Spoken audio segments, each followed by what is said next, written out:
Hey, how's it going? Casey Arndt here from Go the Distance Coaching. I get this question a lot, so I meet with a lot of swimmers who bring all their equipment and they're asking me, are these the right paddles, or I don't have any paddles, should I buy some before I come to my lesson? And the answer is, I don't know what paddles are right for you until I see you swim. And that's what I wanted to talk to you about today. You know, some of you don't need paddles at all. Some of you will find that there's a set of paddles that's going to help you with your technique for a while, and then maybe you don't need them anymore.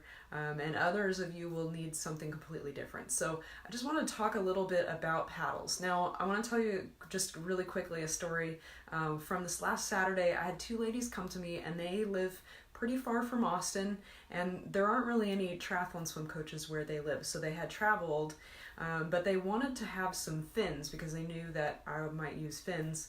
So they asked a coach of a high school swim squad what kind of fins they should get, and she recommended the Zoomer type, which, as you know, are really short. They're kind of basically cut off right by the toes.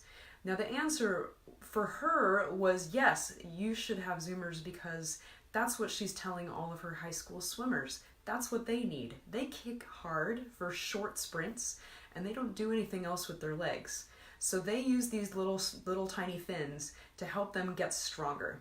Now, what these ladies needed was longer fins that they could use to propel them through the water when they're doing drills that don't require both of their arms.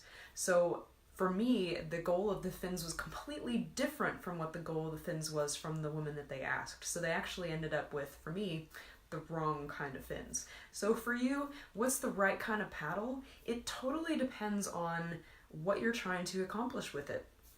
So if you're fairly new to swimming, or you're still struggling with your technique, what you do not need is, you don't need a paddle that's designed to make you stronger. You need a paddle that's designed to make you swim better. And now, if you're a very accomplished swimmer and you have very good technique and you want to add a little more strength here and there, then maybe yes, you want to add a strength paddle. So what is a strength paddle? This was the one that I first got. You can see it's just really flat. It's about the size of my hand, and you can either put just the tubing here or put the tubing here. And some people have ones that are a little bit more hand-shaped. But the basic idea of a paddle like this is that it's gonna catch more water than just your hand, and it's gonna increase the amount of resistance that you have as you're pushing through the water. Now this is great if you're trying to build strength and your technique is amazing. If you push down on the water and all you're using to swim through the water is your shoulder muscles, this is a mistake. You do not want to use this paddle, because all it's gonna do is overwork your shoulders and reinforce bad patterns. So what do I recommend instead? There's a wide variety of good technique paddles. Fenice has been making these agility paddles for quite some time. They're pretty snazzy. You just slide your thumb through this hole and you don't actually have to use any straps, which means you can still fiddle with your goggles even when your paddles are on, which is super nice. Now this one is going to suggest to you that you push back on the water really well. Now it will help you to push back on the water if you have kind of a weird angle, or you enter at a strange angle. You may get some feedback about that. Now what it's not going to teach you to do is to push back instead of down. Down is still going to be really rewarding. You're going to feel like you're working really hard, whereas pressing back may feel like less work. Now what you can do is, if you're pressing back on the water, you can actually see the paddle surface here. So if that's a color, this one's a little harder to see because it's kind of see-through, but that can be some good feedback. If you just push down, you don't really see the paddle on your hand. So that can be a suggestion to you that you're either pushing back on the water like you should, or just pushing down with a straight arm. So that can help. Another paddle that I'm liking from Fenice are these ISO paddles. And these are similar to the agility, but they're much smaller. This one slides onto the middle finger, and you can actually use it two different ways. So the two paddles are different colors, and you can use it this way, where there's kind of some extra material on the outside, but you can also change sides, and you can use it so that that extra material is on the inside.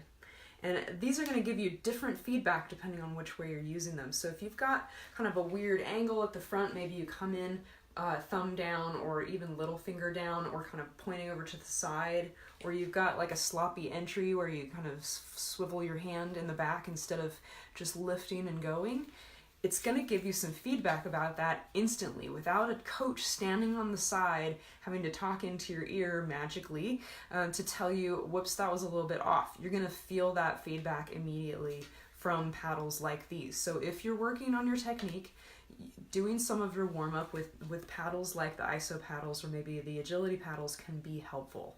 And my recommendation is always that you should be thinking about your technique. So if you are working on your technique, I would get paddles, if you're going to get any paddles at all, that are going to give you feedback about the particular thing in your technique that you're trying to fix.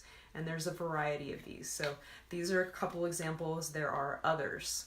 Now, something else that you can be getting feedback on from paddles is that same pushing back kind of early vertical forearm idea that I just mentioned.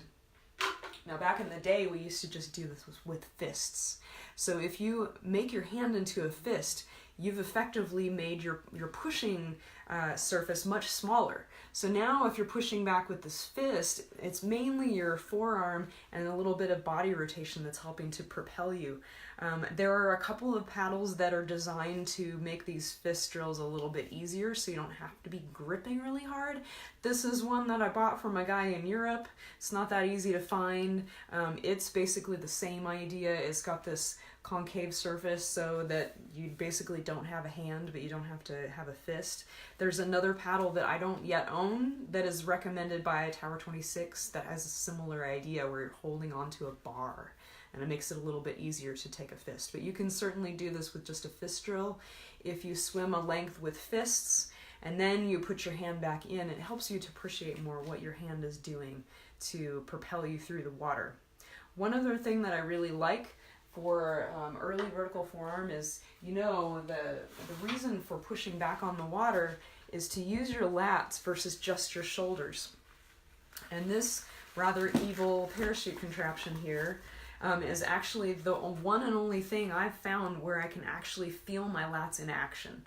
So this attaches via this leash to a waist belt, and so you just clip it on and it travels behind you. If you're swimming close with other people, say you're circling in a lane, this is not going to be for you. If you're swimming by yourself, it actually works really well. So it's going to provide extra resistance, and as it does that, you still have your same hand size. So it's not like a great big strength paddle. So you're not putting a lot of extra pressure on the water. It's just that something is holding you back that you have to work against. So instead of making you faster, it's actually making you slower. It's making you work hard for the same speed. And you can feel it in your back if you're doing it right. Now, if you're not doing it right, then you're just pushing down, then this shoulder muscle is going to be working, but you're not going to be overworking it. Hey, Nikki, I love my parachute too. And a lot of people who do have pretty good technique, they've learned how to use their lats, they throw that parachute on, and even though it's making them slower, they really love the feedback of feeling their lats. So this is going to be a really great tool. So there are other tools that you can use to build strength versus just having really big hand paddles. I think stretch cords are a great idea.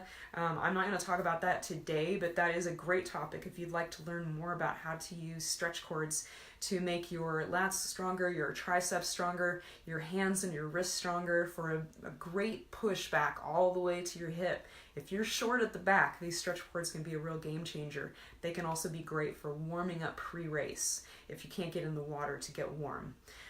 So basically, my takeaway message for you today is that you do not need paddles. If you want to purchase paddles, you need to know why you are using these paddles. Are they to correct a technique flaw? And what technique flaw is that? And are the paddles that you're purchasing going to help with that specifically?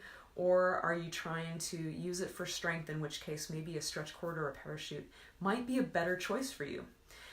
So if you need some help with picking out the right paddles, if you need someone to look at your technique and have a suggestion for what would be good for you, what your goals should be for your technique or your strength, I would love to meet with you if you're in Central Texas. I have